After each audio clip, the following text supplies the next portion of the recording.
Ayan, magandang hapon po sa inyo mga ka-farmer. Let's go farming na po. 24 days na po yung ating mga alagang manok.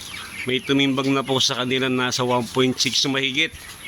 Tapos po 1.5, 1.4. Pero karamihan po sa kanila ay 1.3. Ang ating target po, pang day 27 po nila, ay makapag-harvest po tayo. Siguro naman po, hindi tayo mabibigo sa ating target at meron tumimbang ng malalaki sa kanila. Karamihan po yung mga nasa taas na layer, halos yung mga timbang po nila hindi nagkakalayo. Pero yung karamihan po nasa gitna ay 1.3, pero okay din po yun, pasok din naman po yun sa daily weight gain nila. May ilang araw po naman po tayo at sa edad po nila na yan, kaya na po nilang mag-gain ng timbang. Bilis po ng panahon, nakaraan nagkarga tayo 42 grams lang sila.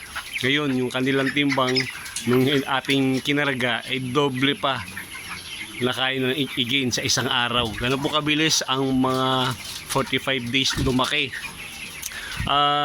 Medyo naging problema po sa atin yung init ng panahon kasi 31 degrees po ngayon, pero ginagawa po natin ng paraan. Yan po yung mga tabing-tabing na yan, kapag kayo ay nag-aalaga ng 45 days, ma-appreciate nyo kung gaano po ang laki ng tulong ng mga yan.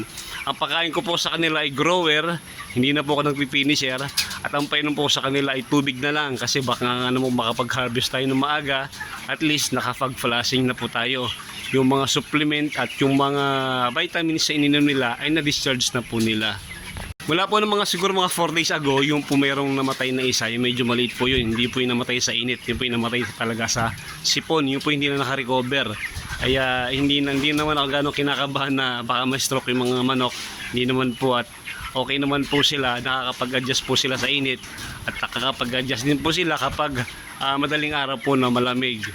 Yung iba po sa kanila may mga halak, pero napapansin ko po may halak po sila. Yung paglaki po nila ay tuloy-tuloy pa rin. Pero siyempre, mas maganda kung wala po silang halak at tuloy-tuloy ka lang paglaki. Ginagawa ko po, hinihiwalay ko po sila doon sa may kabilang, may isang layer po na nagkasama-sama ko, yung mga may halak, para pwede ko silang bigyan ng ng gamot, antibiotic, na kumbaga hindi ko muna sila kakatay, aantayin ko silang mag 7 days para ma-flush po nila yung mga antibiotic na residue ng antibiotic na tinanggap nila, para rin po sa kapakanan ng ating mga customer.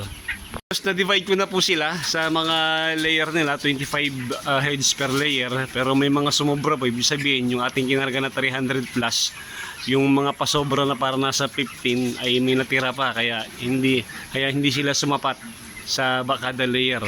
Siguro mga kulang 10 piraso po yung sumobra.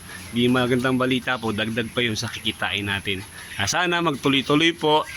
Kung magbago mo yung panahon, sana medyo lumamig na kaunti para pagdating po sa tanghali ay hindi sila gaano ma-stress.